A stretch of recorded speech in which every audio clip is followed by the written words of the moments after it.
Welcome, readers, writers, and followers of Beneath the Rain Shadow Season 2.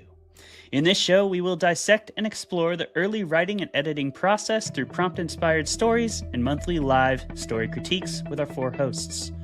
Back from last season, we have co-authors of Rain Shadows Volume 1, Tamara K. Selman, and me, Clay Vermulm. And new to the team, we have two very exciting additions in Gordon B. White and M. Lee. We hope you'll join us each month for some deeper insight into the creative process and all the fun we're sure to have along the way.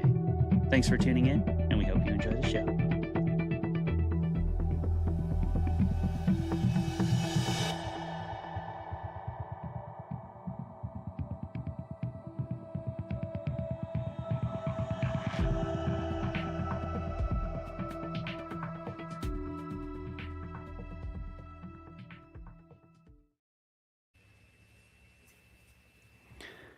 Hello, readers, writers, listeners of Beneath the Rain Shadow. We're here with Episode 3, and our usual panel of hosts. We have me, Clay Vermulm, M. Lee, Gordon B. White, and Tamara K. Selman. Thank you all for being on camera with me today, for sharing your voices with the literary realm right alongside me. And literary realm, thanks for listening. Today, we're here to critique my story, Rock the Boat, which was inspired by the prompt Derelict Boat for the P&W Quirk. Local county or city park was the location. And then the horror trope was everyone is in on it. So yeah, we're going to see what I did with that title, Rock the Boat. You can place your bets right now on FanDuel. And we'll pass it off to Tamara to lead us through our chatter topic and get us into all of that. Yeah, so I've been thinking about creature features lately because I just read the arc for the next collection from Inky Bones Press called of Beasts and Bones, and I just am sending a blurb to Robin Knibble. I think that's how you pronounce it, today. And so I've been reading a lot of monster stories. Mm-hmm. And it's, to be truthful, I personally don't write a lot of creatures, but I enjoy the stories, and I'm a huge fan of X-Files, which has got tons of creatures. I still think about that creature that was in the porta potty. The fluke monster? Yes. That's a classic. Yeah. Oh, gross, a big mouth stuff. It was so nasty. Anyway, and so I was really curious. And speaking of creatures and cryptids and all of that weird stuff, in a couple of weeks, Clay and I both will be at SquatchCon in Port Angeles, and that is a Comic-Con sort of inspired fest out in the Olympic Peninsula in Port Angeles, and of course that's everything Squatch and Bigfoot and all that stuff is out there, and so that is the theme. And I'm going to be teaching a workshop on writing scripted poems, Sasquatch poems, and there's going to be a bunch of other stuff that Clay will probably talk about in a little bit. But anyway, so obviously monsters are on my mind right now, and so I was really curious about you guys, and if you where does the creature feature exist in your own writing life, or does it, or is it more something that you enjoy as a reader or as a moviegoer? I'm really curious. Well, I think for me, I don't necessarily write a lot of creatures. I kind of tend to, use humans because I think they're scarier, but and potentially more evil. But I love me a good creature feature, especially if it's done well. And I think for me, it's all about the reveal of the creature. And if that is done well, then you've got me hooked in. And I think that can only really be kind of two ways. Either you wait until the very end of the book or of the movie where you get kind of like these little tiny snippets of what it's going to be, what it's going to look like, and it keeps your curiosity up and it keeps you scared and it builds the terror, and then boom, then we see it, like in Jaws. Like Jaws was completely effective that way because we practically had to use our own imagination for a lot of it until we finally saw how big the shark was. Or in other ways, like with The Thing or with what's another good one? Leviathan. I don't know if you guys remember that old 80s horror movie. Yeah. But the creature keeps changing and morphing. So like every time you know that you're going to see it, it's going to be something new. And so I think those are the two most effective ways to like really do a great creature. That's for me though. Gordon. I'm a big fan of like local monsters. Like I think like sea monsters are cool, you know, they're very big, but they belong to the world, and so there's not really much personality there. Whereas I think like lake monsters are great because everybody's got their own little lake monster. And like some of them are just nonsense, like a big turtle or like a fish that looks like a horse or something. And like it's just like the most insane things. And I love that stuff because I think it reveals so much about the people around it. And I think it's really hard to write creature stuff. You know, I'm trying to think of like effective ones. The ones I think that spring to mind as my favorite ones are probably from Nathan Ballingrid's first collection, North American Lake Monsters, which has a couple of creature features, but all those like the creatures so are sort good. of like they're like a presence that the people react to. Because I think it's really hard to do sort of like a reveal. Because you know, when you're movies and stuff, you can have like jump scares, you can have like the shadows and like the subtle reveal. It's very hard to do that in text and prose. But I think that doing something like Ballingrid does, like for example, he's got one that's called the titular story, North American Lake Monsters. It's a big like, lake monster on the shore. It's like it's dead the whole time, doesn't do anything, but it's like incredibly like interesting the way that sort of like reflects the people around it and they react to it. There's another interesting one too that's a similar type of lake monster one, and I forget what it was, but they made an adaptation of it on whatever that Amazon show was. It was like Stupendous Tales or something, but it was like a Joe Hill story or something. I forget what it was. But yeah, lake monsters are my favorite. That and like the variations of Bigfoots, because you got Bigfoots and like skunk apes and momos and all that nonsense. It's just great. It sounds like a child went around naming like big like plush cryptids, and that's what you got. Yeah, we have a plush Yeti in my house. What's his There you name? go. It's Does just he have a the, good name or just no, we just oh, call him Yeti. He's white like with Yeti blue, spaghetti or blue something? skin. Yeah, yeah. And he only comes out at Christmas because he's, blue and white and snowy. So he's our friendly little monster that hangs out with the elves. Nice. For me, I love creature features, and I do write a lot of them. I write lots of creatures. Yes. I wrote a creature in this story, So kind many of. creatures. So many creatures. Get used to it, Gordon. Because you're in this book with me, and there's going to be definitely at least one more. But yeah, it doesn't matter what you give me for a prompt.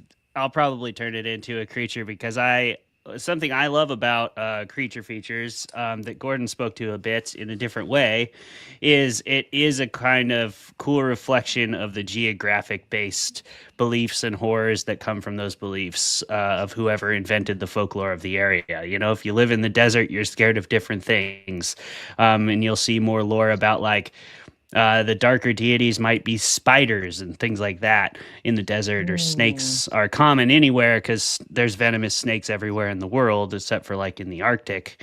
But you'll see, that kind of stuff like Spider Woman in more like desert cultures is a very common reoccurring theme. Whereas if you live near the sea, you're going to have lots of terrifying stuff that crawls out of the sea and eats people. Like that just is the way it is. In Irish folklore, you've got a lot of creatures that live in the bogs and the swamps because that's a very regular place for people to just disappear and get sucked into the mud and never come back. And we always, I think, as people are searching for explanations for things, and back before we had more technology and the internet and access to knowledge from other places, we had to figure out our own reasons that things were happening, and you usually stayed pretty close to where you were born. So I think that's creatures and folklore are a really cool representation of geographic fear and culture in that way, and the relation between the two. And they're also just cool and fun. Yeah. That reminds me, I read Gabino Iglesias's book, House of Rain and Shadow. Is that right? I might be Bone. wrong. Shadow and Bone. That's Bone and Rain Shadow. and Bone or Rain something. and Yeah. Bone. No, it's a Okay. court of rain and bone. Wait, Yeah, yes, that's right. That's a right. court of That's thorn right. and bones. It's good. It's Gabino J. Iglesias. Yeah. Iglesias. Yeah. And that there's some really interesting creatures in that novel that are almost entirely in the background of what's Mhm. actually happening in the story. Mm-hmm. But those creatures absolutely are metaphor for life in Puerto Rico. I mean, Yeah. there's just so many things going on. So, and I love, I love that too. I like that. I think about creatures more than anything because they sort of just, stand in for human atrocity because really the Mm-hmm. creatures are just us in costumes. Mm-hmm. And then I think about, I love that you made that comment, Gordon, about lake monsters because there is a really great monster. It's a monster story, but it's more than that. It's a very much a psychological kind of magical realist novel called Cormorant Lake, and it's set out here in the Pacific Northwest. I'll put it in the show notes. And like many stories that have a spooky lake, there's a monster at the bottom of the lake, and then there's a buried train railroad down there. Ooh. Train that a lot of times you'll have these towns that are sunken into a lake, and Mhm. those are spooky too. But in that case, there's some kind of a creature at the bottom of that lake too. So, and definitely all of those are metaphors for more than just living in the Northwest. There's some other major stuff in the forefront happening, and it's definitely got that kind of psychological, maybe archetypal, messaging going on that just really seeps in and grabs you. Even though it's a monster, you also know that it's saying some kind of, dark truth about the human condition. Mhm. Mm-hmm. Well, I So, think that's an interesting point about like the relationship between creatures and people because on the one hand, like they can like be stand-ins, but also too, I think in sometimes it's easier to be sympathetic for the creature than it is for a person. Mm-hmm. oh, You for know, real. like in the end, you're like, oh, it's a like King Kong is a great example of a creature feature where you're like, Yeah. well, he Mm-hmm. didn't really know what he was doing. He was taken out and put somewhere else. Mm-hmm. Versus like people, you go, Yeah, man, people fucking suck. Yeah. Like Mm-hmm. they it's much do. easier to feel sympathy for a big like lake monster that looks like a turtle with a horse's like tail or something than it is for a Yeah. guy who's eating people. It's Oh also man. Maybe easier. not. Depends on how sympathetic that guy is. Yeah, I was going to say too, I think it's also easier to villainize it and to Yeah. dehumanize it if that's the way you treat it. And I think that's why we use them for that purpose. For example, something I love about, I mean, that's part of the reason I love Robert Eggers so much, my favorite director, horror Mhm. director anyway. And because he's really good at like, I agree with you, Melissa, 90% of the time, or maybe even 95, that those are the two best ways to do a creature feature. But Mhm. if you can pull off the third way, which is Robert Eggers' specialty, which is show you the monster immediately and then just let Mhm. you like squirm and Yeah. wonder what it's going to do Mhm. to you Mm. for the rest of the movie Yeah. and just terrify you that way. Robert Eggers is really good at just Yeah. like introducing it to the people and then being like, good luck with that, people. Freak out, Yeah. freak Yeah. out for two Yeah. hours, and that's Yeah. what they do. Yeah. Um, Yeah. but I also love that, and I think he is also a good example of utilizing monsters. I don't think he villainizes them because I think that's gone out of style quite a bit to just straight villainize monsters, and I think we live in more of an era where storytelling is a lot more lives in the gray. Mhm. I don't know if you guys agree Mhm. with that, but Eggers movies certainly do.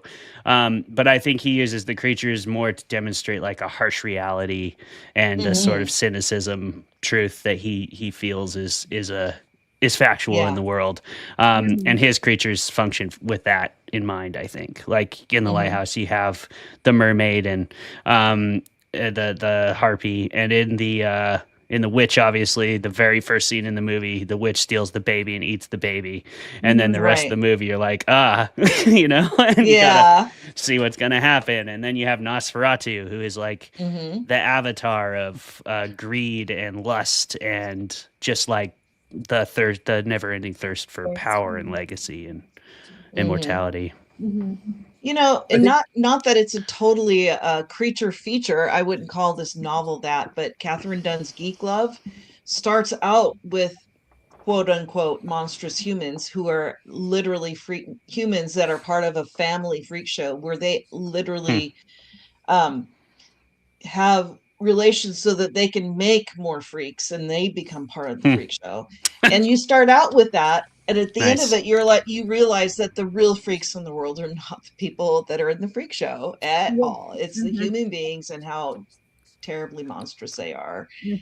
So that's, I would say, more in the literary vein, but and it certainly doesn't, those people are not the only time they're ever, villainized or turned monstrous is by the ordinary human, quote unquote, ordinary humans that are a part of that story, and just how gross they are. Yeah. Did you want to say something there, Gordon, before? Oh, I think I was just gonna say, with the way that you were talking about, like how Robert Eggers uses monsters. Like, I think that there's a really cool way of doing stories where instead of saving something up for a reveal at the end, where you just make that the premise. Like, if you take what would be a twist, like oftentimes when I'm talking to people about like their stories, especially newer writers, I'm like, this is a great twist. But instead of putting it like on the second to last page, put it on the first page, and then make your story about that. Yeah. And so, like, any kind of thing like that, there's always the risk that people will get like tired of it. It's like looking at like a movie with a terrible monster costume when they like bring it out in full daylight in the first. You're like, oh, maybe we shouldn't have done that. But if you've got a good looking suit, maybe get some mileage out of that. Bring it out early. Or turn it into a comedy. Yeah. Sometimes those things are just like, I don't know. Clay and I have had this, conversation in the past where some horror movies are so cheesy that they're really more like comedies, and the gore and the splatter and the monsters are just so like laughable. It's like, oh, okay, we're doing this. It becomes campy, and that's a different way to enjoy, a story. Picturing Gremlins to Gremlins 2. Yeah. Oh, there you go. Yeah. That would just bring them right out. Yeah. Gremlins 2 knew what it was. And you can go even harder core with it and just do The Monkey by Osgood Perkins if you really want to get weird with it. I love that movie. That movie I low-key love as well, even though that's not my kind of movie, but because it owns itself so thoroughly, it's like very much, it knows exactly what it is and it doesn't care. And it tells you immediately like, hey, do you want to watch this? Because this is what it's going to be. You should be able to figure it out. My stomach hurt from laughing so hard during that film. I know. It's really funny. And it does totally, like, all the kills are jokes. It's really messed up. So fun.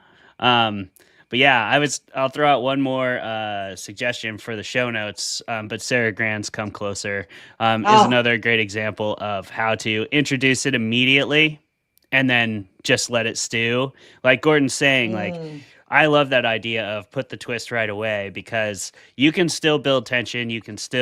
I love making the characters squirm. Those are my favorite stories to watch. And that's what Eggers does. And that's what Sarah Grant does. But you don't even realize it necessarily until you reread the book. That like, yeah, she was, it was going on the whole time, whatever that might have been, but I won't spoil it for you here. Yeah. Good chatter, everybody. Hell of a chatter sesh. Yeah. Yes, I know. I do All like right, monsters. Done. See you next month. All right, we're done. All right, goodbye. I definitely grew up with, I think maybe for me too, and we'll move on, but I was just going to say that I grew up on creature features, and those are the really old school classic B movies, And Black so Lagoon. to me, or it's like Scooby-Doo is the same thing. So those creatures as well, and those are, so there's kind of a nostalgia to them, so it makes them a little less scary in some ways. But after reading this new collection from Inky Bones Press, I'm telling you, there's some really creative monsters, and some of them you can't even see, but they're there.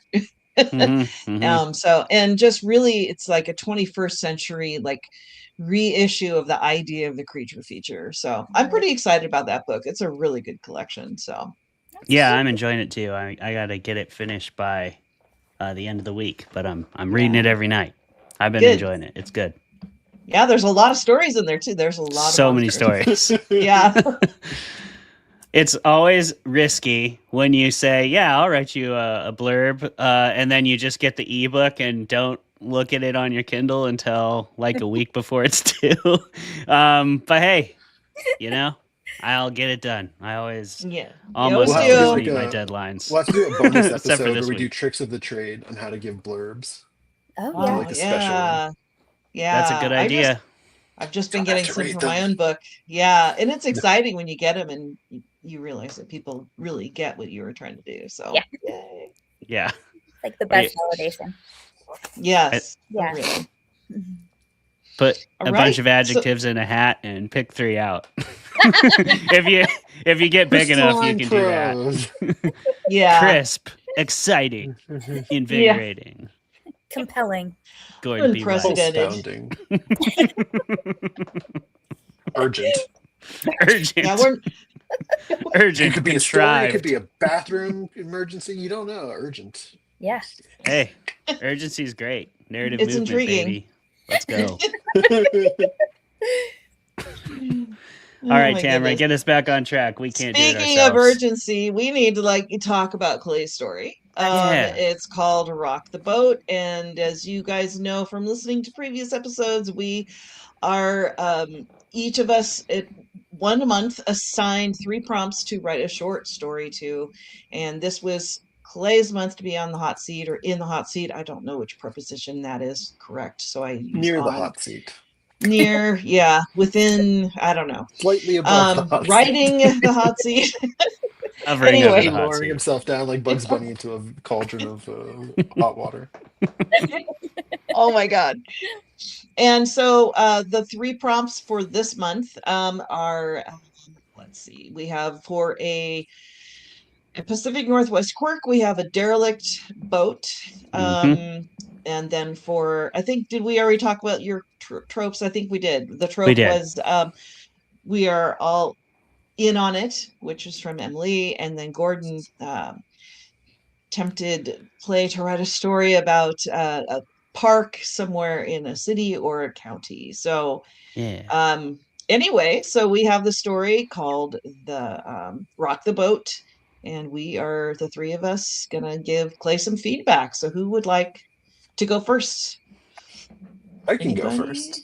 You want to go? I'll do it. Okay, Yeah. you that go, way. Gordon. That way you won't all take my stuff. Who's got the timer Yeah. before Gordon Wait, how goes? long do we have to go do this for? How long does this go for? You got 5 or 6 minutes. 6 minutes. 6 minutes. Fun. Fun. Okay. I thought this story was urgent, pulse pounding. Unprecedented. Horror. I can time you. Okay. All right. Do you Thanks, want me to Melissa. give you a warning at a minute? Sure. All right. If I'm still going, we'll do it. Okay. So just I think as the first person here, I should give just a little bit of tiny bit of background. No spoilers, but this takes place in a small town where there's a mayoral race going on between 2 characters, the 2 main characters. And also this town has a sort of special history with a derelict boat that appears every 10 years and demands a offering, a sacrifice.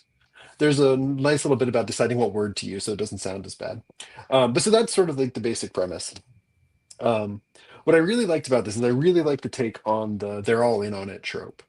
I'm a real sucker for things to take place in like small towns that are completely normal, except for one really, really messed up thing that everybody just sort of accepts as the way things go. Like nobody here is like distressed about the boat any more than you would be like, a drought that happens, or if like a moose wandered in town, you're like, oh, it's back. We got to do something about it. But nobody's like too upset. It's not like something where they're trying to solve the problem. They're just kind of like, all right, we got to deal with it. Which is my favorite take on that. I think sometimes it can be hard to figure out when to set a story in a weird place like that. This one, though, is a really good one because we're here at this time of change, which I think is a really excellent setting. There's the mayoral race, so there's stakes for the town. And also, too, there's a change in the boat's sort of like a behavioral routine, which I think is a really interesting time to set this. Um, I also really like that we have 2 main characters who are the 2 different candidates in the race for mayor, and they're just like 4 sections in the story, I think, and 2 are from one character's point of view, and 2 are from the other one. Well, it's the close third person point of view, but there's enough like differences in the way that the narrative voice works. It's a little bit snarkier for one than the other, and so like I think that there's a really good balance there, and also the characters they're in conflict and they're also distinct enough that we don't feel like we're seeing the same thing necessarily from 2 different angles, or we don't feel like we're rehashing things. We're seeing different things from different angles, and so I think it's a really good use of that. Um, also, too, it didn't feel disjointed, which is sometimes a risk too when you pull that around. I also really loved the lived-in feel of the world. It's a small town; they all have relationships with each other, and I think that's really well explored. If anything, I think I would have liked to see a little bit more of that for some of the secondary characters. For example, there's one part where all the people who have been affected by the boat are in the same area, and we get like a little bit of backstory on one of them, but I think there's like four or five of them, and I think just like that would be an interesting place to sort of explore what this means to the town and how they relate to it through the lens of the main character. Do, do, do. That said, though, I think what I was struggling to find here was a connection. Like I mentioned, like it's really an interesting time to set this because we're at the mayoral race where there are these two characters in conflict. We're at this place too where the boat that has appeared like once a decade is now appearing more often. It's like and appearing in different places where it's never come before. And so I was really looking for like a connection sort of on that because I think the way it works is when we have a limited number of characters, like we have these two people who are the main characters in terms of the most interesting thing in the town going on, as well as the place we spend all of our like time in the text of the story. I'm looking for connections between them and why this thing is going on, and I don't quite see it here. I think there's another version of this. It's like the 32 short films about Glenn Gould, or 32 short films about Springfield, if you're a Simpsons fan instead. Um, where we see different people reacting to this differently, and then I think at that point why the boat is doing things isn't necessarily as important, just how is it affecting other people. But because we're so like laser focused on the two people here and their conflict, I think like everywhere I'm looking, I'm trying to like read into things, I'm trying to like dig up connections, I'm trying to like find reasons, and I don't know if they're there in the text or not. um I have a couple other like small things that I'll show in the notes. You got one One, minute. okay, great. One is that one of the characters has the name of a person who is very rich and very famous. Yeah. And so I do sometimes think that if you go that route, you need to be certain that that's what you want to do because people are going to again try to read things into that. Um, and also, too, there's a scene that goes where one of the people escapes from a situation that goes 0 to 100 really quickly and seems a little bit tonally inconsistent with that person's sections. But then again, there's another part of the end that goes 0 to 100 like immediately, and I thought that part was fucking great. So I think it's all a matter of sort of like balancing the tone for the different characters with the tone of the events. But overall, I really liked it, and I think maybe fleshing out some of those connections or deciding if there are no connections there, maybe making that clear um, would help readers sort of slot themselves into that. And And that's I'll, mine. yeah, I was gonna say I'll give back my time, but you can have it. I can go next. Okay. I liked a lot about this story for a lot of the same reasons that Gordon liked it because it really was for me. I imagined it more as a maybe not a really small town, but not a small city out in a rural space, which is a different kind of thing because they have there's enough people there to have a mayor, to have a fancy restaurant or several restaurants and all this stuff going on. So it's its own little burgeoning community. But I felt it was really true to that. I love that you called it lived in because it absolutely felt like that. Um, Definitely all the prompts are in this story.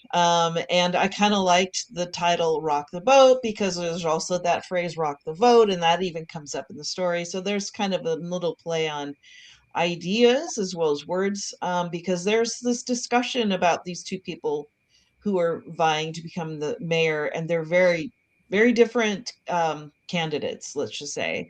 And so I also really appreciated the alternating point of view because it kind of gives shape to the binaries that are being discussed in the story. So old school versus new school, young versus mature, male versus female, community versus individual, those kinds of things. So there, and I also was really glad that this story took place in Hunter's Plain because Hunter's Plain was originally in Rain Shadows with the story Tiger Tiger. So I liked that a lot. I like this a little continuity between the collections. That's pretty fun and clever.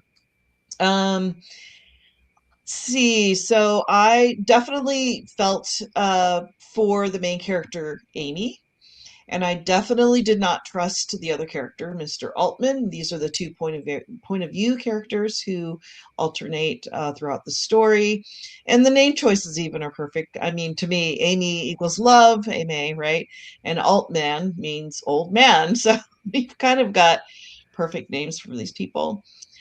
Early on, we kind of get a sense that Sam Altman is not the guy that he thinks he is. He thinks he's a real winner, but you can tell he's kind of a villain already.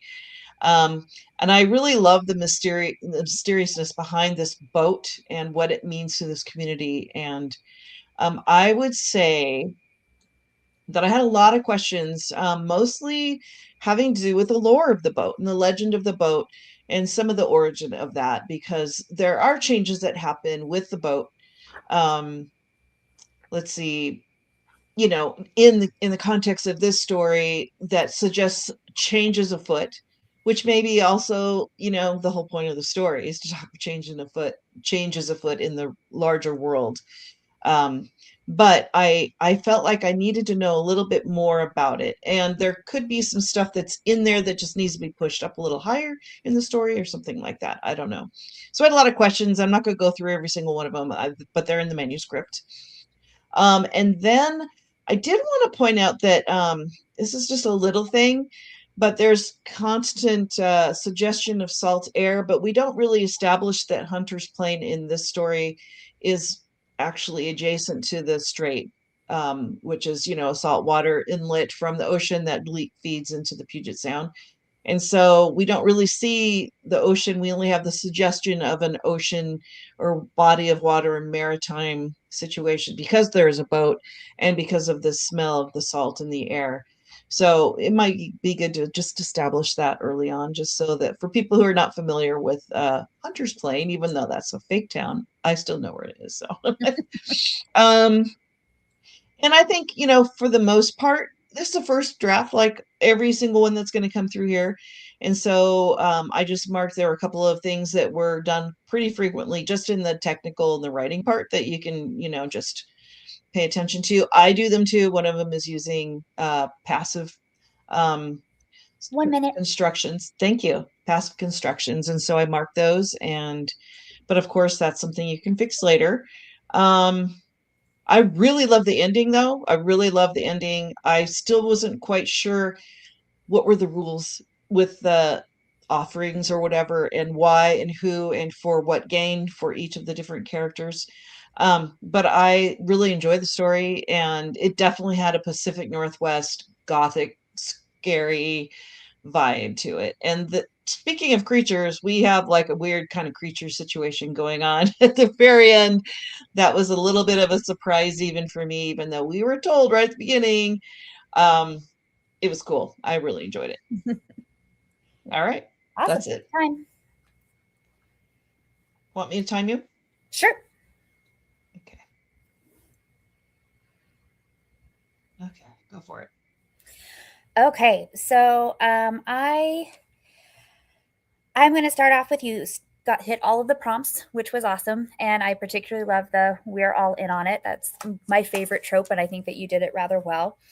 I think there were fantastic descriptions all throughout, and the pace was good. I felt like the pace was really steady. It was a smooth read. The end was a bit sharp, but I'll talk about that later. But it was sharp in a good way. I love this. Give me a sacrifice any day. I love how this almost felt kind of like a folk tale, like a folk horror, but nautical. Almost kind of like a little bit like The Fog plus like a Jug Face or something kind of mixed together. And I absolutely adored that. I agree with Tamara. I loved the play on the rock the vote and the rock the boat. I thought that was really, really clever. The characterization of Altman, I think, was very subtle in the way of just like what he drove, how he was constantly combing his hair. But obviously he thinking of himself as like a big shot, but the reader knowing that he's actually quite yucky. I thought that was really well done. I liked the POV shifts between Amy and Altman. I think that made for a pretty smooth read all the way through and kind of deepened the characterization throughout. And also with the disappearance of Chris, I think that that was a really good hook, kind of start to finish. And that made you feel a lot deeper for Amy, but also a lot deeper for the community. So that was really great. You know, I'm going to kind of disagree with Tamara. I kind of like it when there's not a lot of explanation. How, you know, everybody's in on it. Everybody knows that this is just a weird thing in the town that they have to accept. But we don't really know much about it. I kind of like, you know, that there wasn't in 1785, Captain so-and-so set a curse upon this town. I just kind of like the eeriness of not really knowing what the rules are exactly. And so that kind of kept my intrigue up the entire time.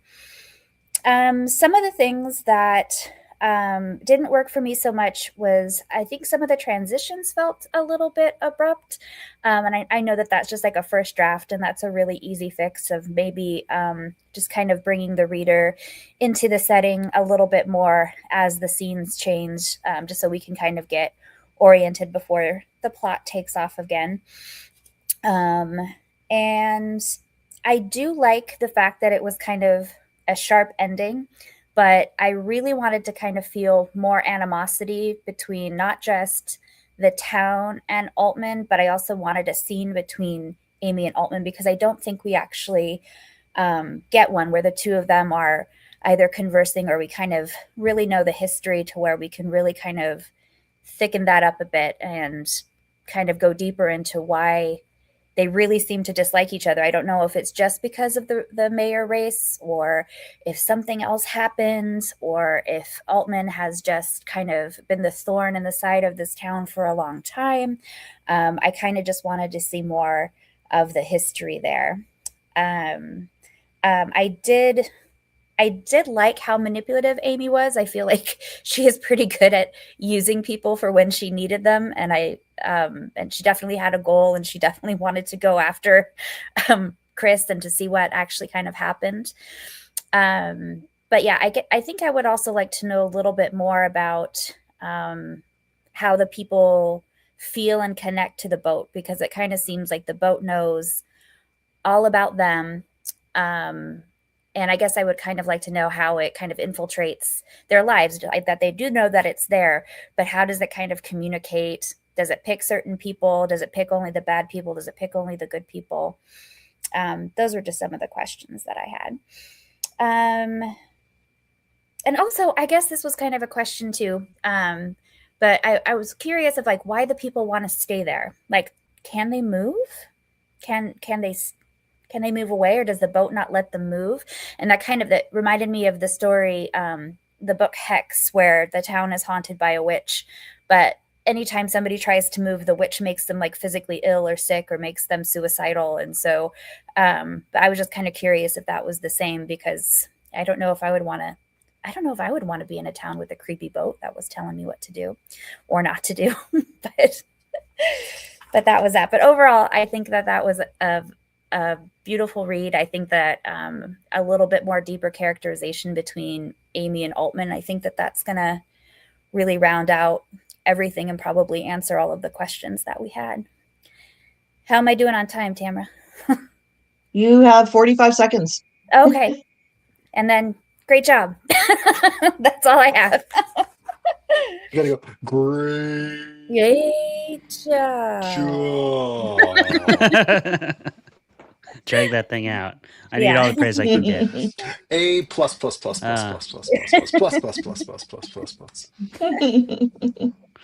Thank you, guys. I really appreciate the feedback. Yeah, I guess then I will go in a typical critique group fashion. If you've never been in a critique group using the Milford method, this is kind of what it looks like. All the critiquers go around, they give their takes on the story, and they'll share these notes with me in my email, wherein there will be more extensive feedback.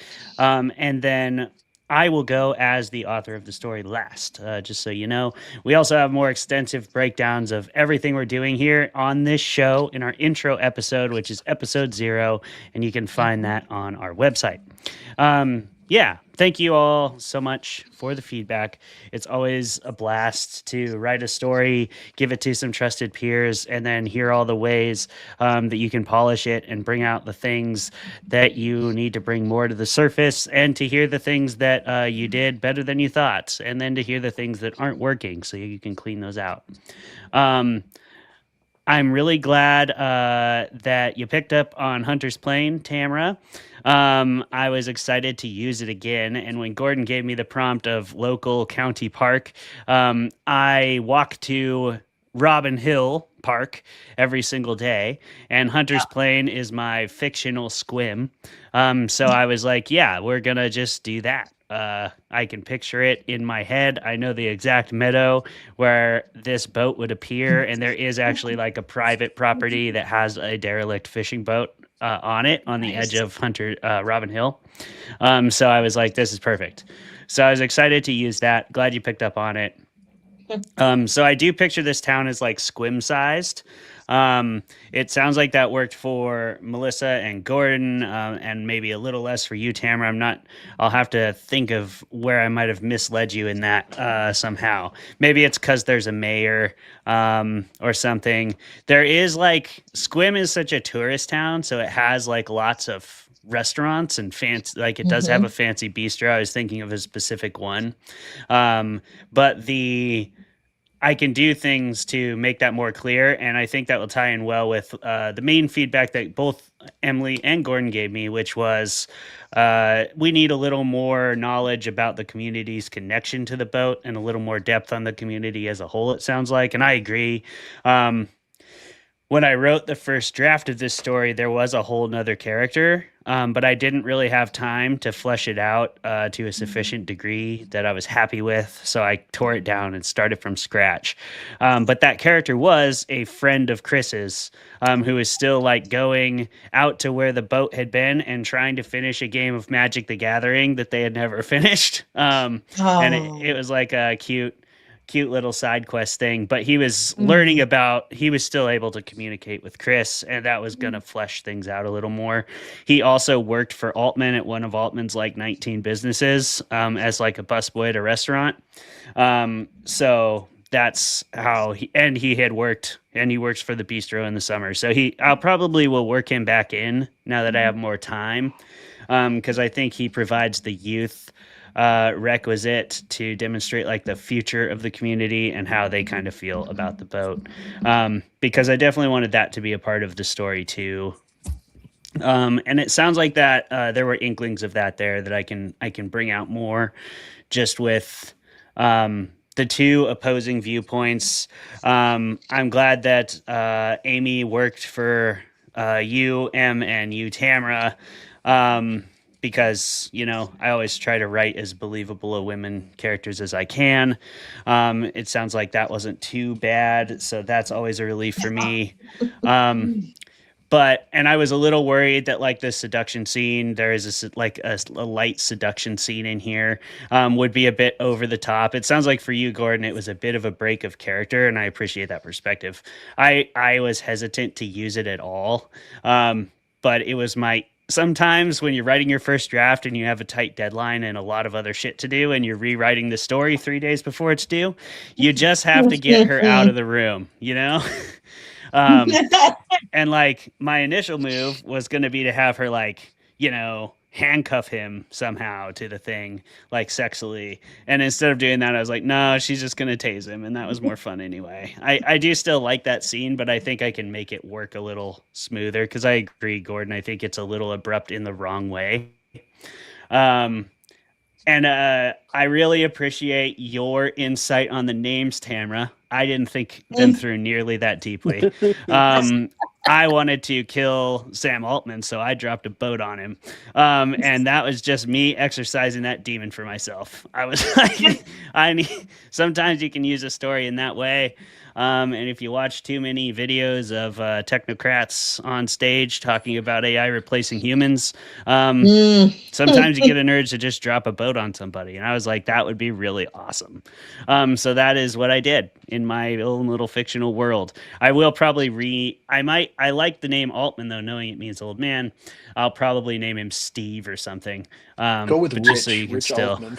Rich. Rich, Yeah, Rich is good. Rich old man. man. That's perfect. Or Wyatt, old man.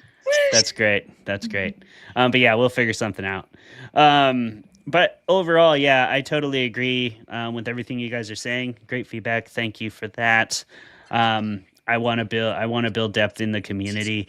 I'm definitely not going to explain the boat much more. I don't want to do that because I also think, Gordon, it sounds like it worked for you as well, and you, I think it worked for you too to some degree, Tamara. It sounds like the Yeah. lack of specificity. Yeah, I actually, the rules for me, it wasn't that I needed the history as a formal thing. I kind of like that we have just this singular document that kind of tells the legend of the boat. But then I just needed to know the rules of who can do what with a boat and Yeah. how frequently, and I think more in line with what Emily was saying earlier. So Yeah, and I had one line, like it's kind of a throwaway line, and I honestly, and this is another piece of advice I'll give to you, writers who may be watching this and hoping to learn something valuable. Sometimes I will just throw in like thematic lines for myself that I have no intention of keeping in because they're pretty lame when they're in there as just a line. But I put it in there because I knew I would want to come back to it and like make it part of the story in a way that actually is impactful and that you can read into. But the line was just Altman at one point is like, maybe the gods are suffering from inflation too. You know, like that's literally that's literally what the point is. And I want that to, because I want the mythical elements of the story to blend with the like real world elements in a way where they're less distinguishable from one another. Because I also think that's also the point. I like your question, Em, about like, why would you stay? People stay in shitty places all the time. Yeah. People Yeah. live in the Tri-Cities Yeah. still. And like, that's places in what are you nuclear saying waste. about the Tri-Cities, man? Hey, look, that'd be great if it wasn't like downwind from a nuclear power plant, but it super there's is. that. And like, I just watched the island. What's that island in Pennsylvania? I'm drawing a blank. 3 Mile Island? 3 Mile Island. Thank 3 you. Mile, Those yeah. people did Mhm. not leave until they were forced to leave, like literally, and they Mhm, wouldn't, and they came mhm. back as soon as they could. Like that's Yeah. what people do. They Yeah. don't want to leave if they don't have to, and if something Mhm. doesn't happen, and I also I want the point to get across, like especially with our political environment right now, like dude, people forget shit. Like Yes. we Mhm. forget, and 10 years is a long time, and we forget everything in 10 years. Like that's cycling a whole yeah. new generation in and out of power. I mean, ideally, in a town setting. Wow. In a town Where the setting, gerontocracy hasn't set in yet.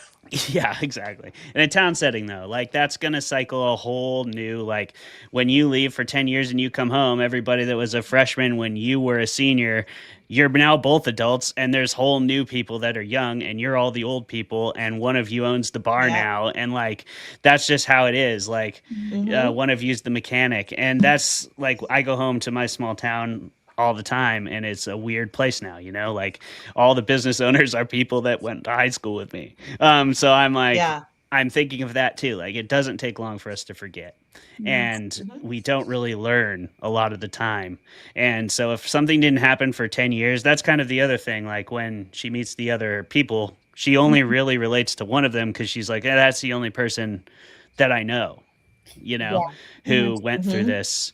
And also, everybody else who went through this before might be sitting in this room, but like that was 20 years ago and 30 years ago and 40 years ago. I don't know any, I didn't even know those people they knew. Oh, there is one point where the story says she took over the bistro in the 70s. Yeah. Yeah, Which- that's probably just a typo. That's probably just a Yeah. typo. I was like, wait, how old is she? Obviously. Yeah, she's not that old. No, she took over the bistro like 10 years ago or whatever. But yeah, and some of those details are certainly not worked out, which is something you can afford to not worry about in a first draft. Yeah.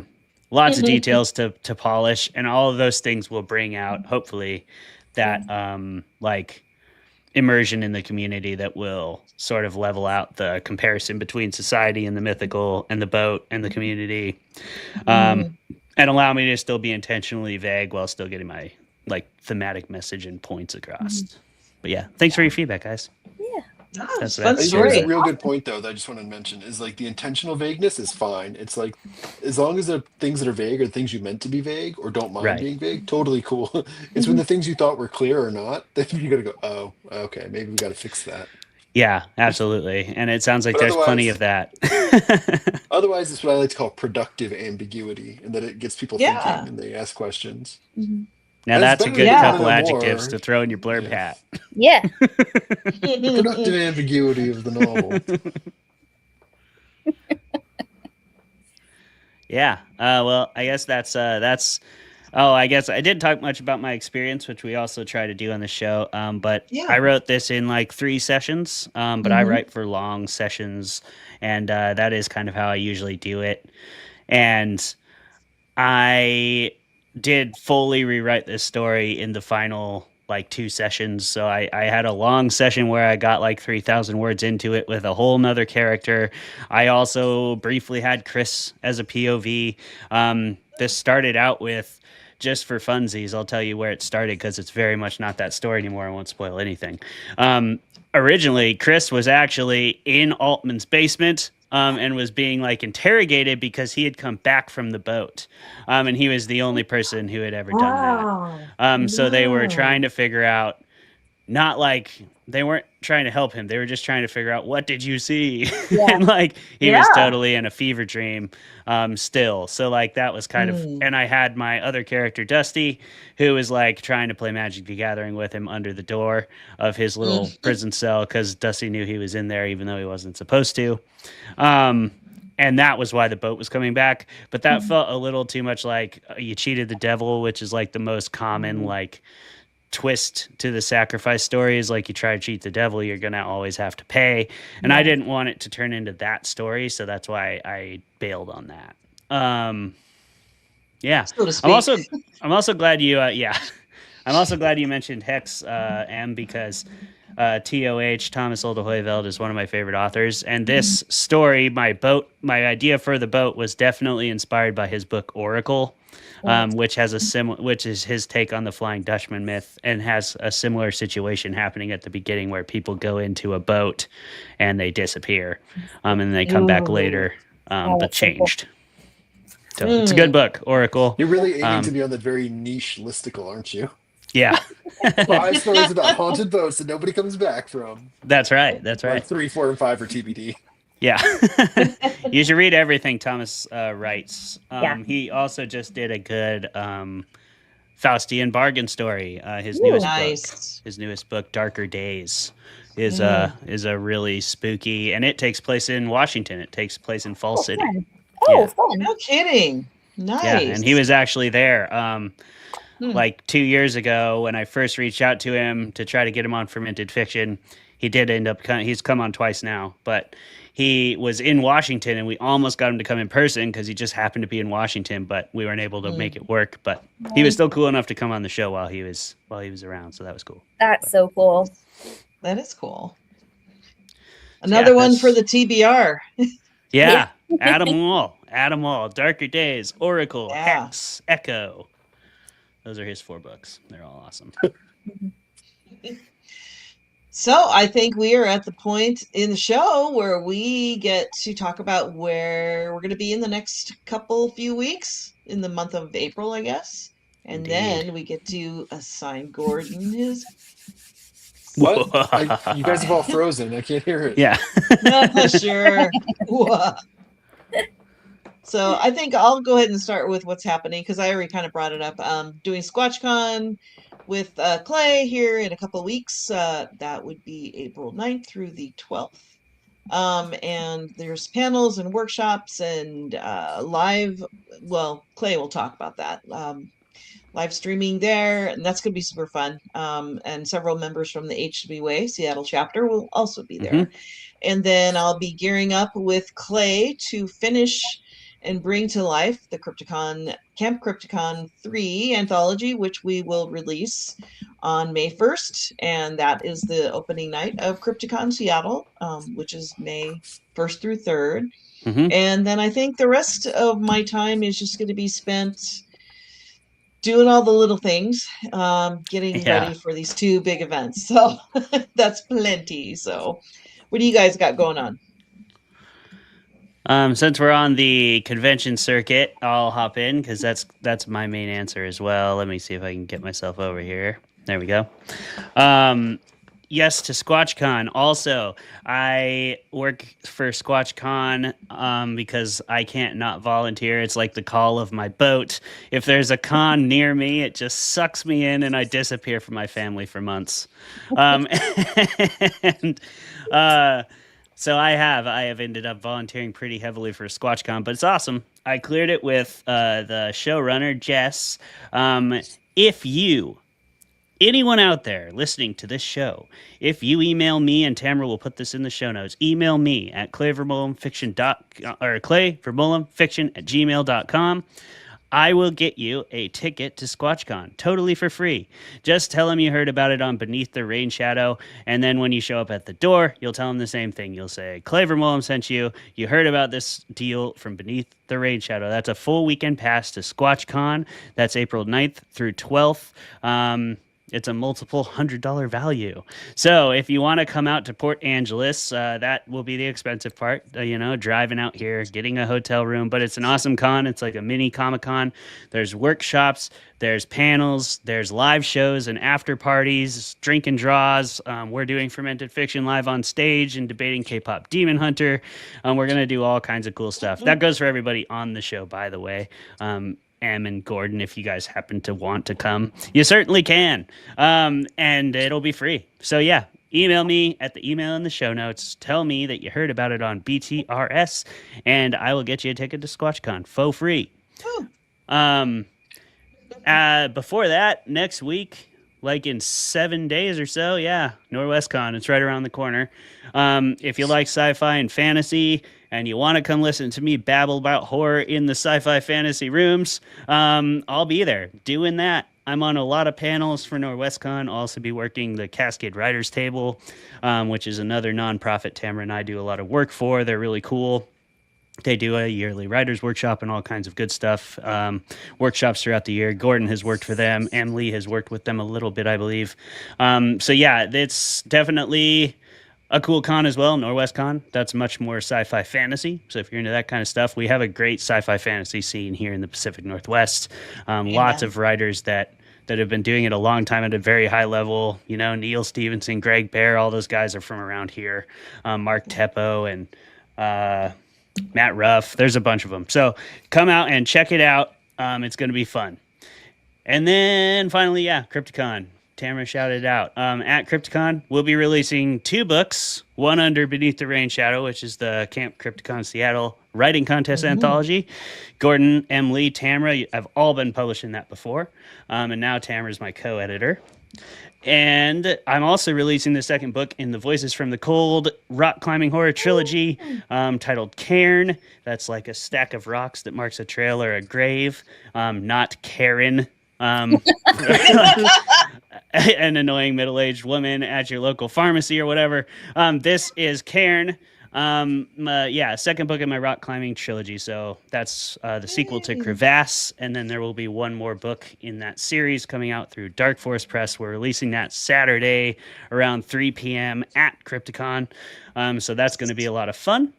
Also doing Fermented Fiction live on stage there with Matt Dinneman and Philip Fracassi. So that will be really sweet. Oh, Fracassi's going to be there?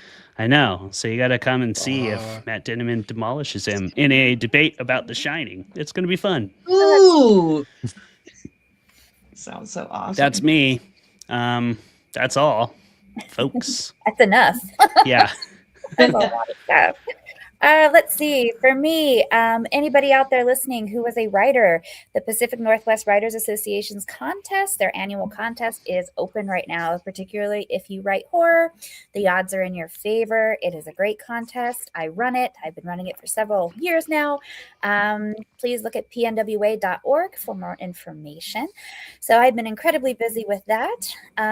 Otherwise, I did not get into the views from the overlook. It's okay. It was a big swing, but I swung, and that's what's important. Swung. I swung. Nice. Swung. Yes. You swang. I swang. So that was good. Didn't get in, but now I'm working on another something for Black Hair Press in Australia. They're doing like a reimagining of the Emerald City. So, but creepy and dark and gross and Ooh. my alley. So I'm going to be working on that. I will be at Crypticon as well. And I would love to join you guys at SquatchCon, but I'm going to be in Florida. So Nice. That's warmer. getting sunburned. Yeah. So, but that's all right. Nice. That is You all have to right. look up and see what their local Bigfoot is. I'm sure. I think something it's like interesting. what, skunk ape? I think. Skunk I ape. was gonna say Yeah. skunk ape. Yeah. I know Yeah, Momo is from Missouri. It's the Missouri monster. that's the Missouri one. That Oh, makes Momo. sense. yeah. Nice. That's it for me. All right. I'll be at NorwestCon too. I was just looking at. Apparently, I'm going to be teaching a panel at 6 p.m. on Friday called "Generating Unique Ideas for Weird Horror Fiction," where it will be that's just cool. me telling you how to Perfect. come up with ideas for things. You Nice. can come and see the reason why I tell my therapist I feel like a fraud. Because I give you all this great information that I never put into practice myself. So you can come see that. Also, too, I'll be doing a reading on Saturday. Maybe we'll see. I don't know what it's going to be. I always decide like at the last minute. Then let's see. Oh, I had a story in March's issue of Nightmare Magazine. So Yeah. when this comes out, this will technically still be the current issue. You can go find that. But all their back Yay. issues are free online. Yep. So you can read that and my other couple that have been in there. And then I'll be at Crypticon as well. Me and Luciano Morano will be doing a table. He'll have 5 books out at that point, and I'll have 4. So between that, you'll be able to find Right. something you like, I'm sure. And what else? Oh, and next month also too, it's my birthday and I'm going on vacation. So the Nice. story I turn in is going to be the most slapdash first draft you've ever seen. But I can guarantee it will also be the Oh, I shortest don't one know, we get man. this year. I'm sure it'll be fine. You should have seen some of me and Clay's stories last year. Oof, Oh, They yeah. were talking about slapdash. So it's okay. You're Rough. allowed. Happy Par birthday. for the course. Yep.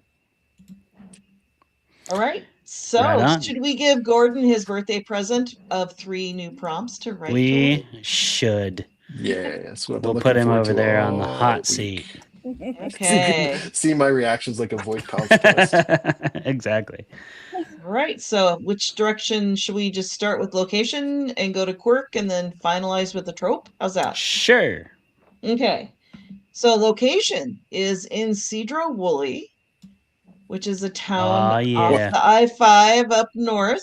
Yep, it's not in Seattle. It's up north. And there's a place called the Northern State Hospital. Oh, I've heard of There this. sure is. It's one of the old mental health facilities, if you will, back from the which was finally closed in the 1970s, and it's still there, and it is creepy AF. Gonna be- Yeah. as the kids say. Yes, as the kids The say. youths. It hits So different. yeah, it's different. Yeah, and creepy. And I've gone with my Nisi Shawl group of writer friends. We all went up there and did a field trip once. I want to go back again. It's so cool. I mean, even if you just want to take pictures of really cool graffiti, but you should read all about it because it is spooky, spooky, spooky.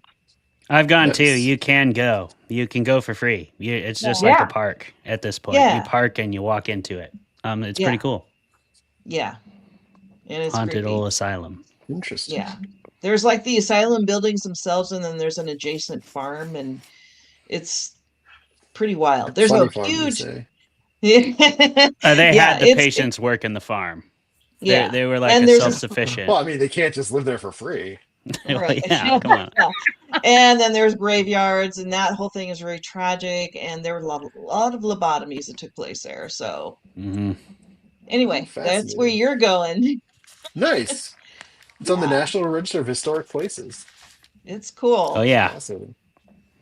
So Melissa, All right. Emily, what kind of Okay. quirk do you got for Gordon? I studied your guys's like lists from your first edition, BTRS one, and I didn't see this on here.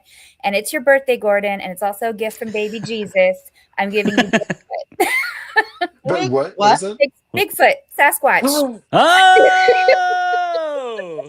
I have the finally. perfect title that's just been waiting for Yes, this. there you go. See, it was meant to be. Yeah. That's excellent. That is And this excellent. actually fits really well. This prompt all fits together kind of too nicely, because the horror prompt I came with today, and we actually talked about it before we went on, is humans are the real monsters. That was the prompt I wanted to do. So there you go, Oh my Gordon. gosh, Make that I very love obvious this. prompt weird. Let's go. I already have a title, and I'll tell you the title, and I'm going to stick to this. It's Okay. Anti-Fasquatch. I I don't know like what it. it's going to be, but I know that title is what it's going to have. I mean that. Oh I'm my sold. gosh. I'm already putting it on Yeah. my TBR. That's cool. Add it to the list. All right. Hell Well, yeah. great. Oh, Actually, that's I not nearly love as it. bad as I thought it was going to be. So we'll see. That'll be fun, and it's finally time to do a Sasquatch story. We held off Yes. for the whole We held first off. one, Admirable and now it's restraint. happening. Yeah. Right All right. on. Let's do Well, it. I think this sounds like a great assignment for you to do on your birthday month, Gordon. Yeah. I look Fantastic. forward to seeing it next month. All right. Well, Heck of a excellent. good I'm start. looking forward to this. Cool. All right, everybody. Well, that has been episode 3 of Beneath the Rain Shadow. Gordon will be back with his story at the end of next month, and we'll be here to critique it. Waiting, lurking, the final Wednesday of the month, ready to give Gordon some feedback as well and read whatever excellent story he produces from that bonkers ass title.